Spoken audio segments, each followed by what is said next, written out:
Boat captains transporting visitors to Soufriere following the passage of Hurricane Beryl are having a tough time finding a safe and secure spot for their passengers to disembark. That's because all of the jetties in Soufriere were severely damaged by the tidal surge and rough seas associated with Hurricane Beryl, which crossed the island chain south of St. Lucia on Monday. The St. Lucia Air and Seaports Authority's Director of Maritime Affairs, Christopher Alexander, says boat captains have resorted to having their passengers disembark on the beach.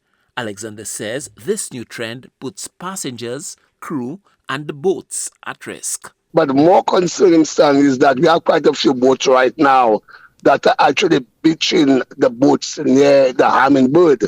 And that in itself can be a safety issue and become problematic because the boat can capsize if the waves strike those boats. Okay. So I'll be going out to Soufriere with the Marine Police to make a further assessment to see if it is safe for persons to be engaging in that activity.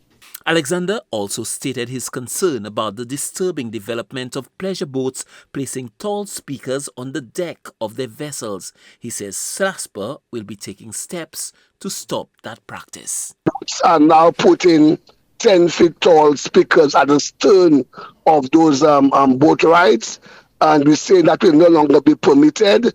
Once the speakers surpass the handrail or the guardrails on board those boats, they will not be allowed to partake in those activities. That is a safety issue, and it's a risk that we realize that can lead to the death of our boating community. The St. Lucia Air and Seaports Authority is charged with the responsibility of enforcing the laws at sea.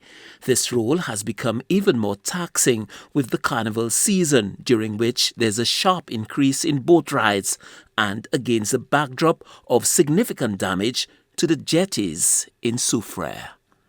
Stanley Lucian for the HS News Force.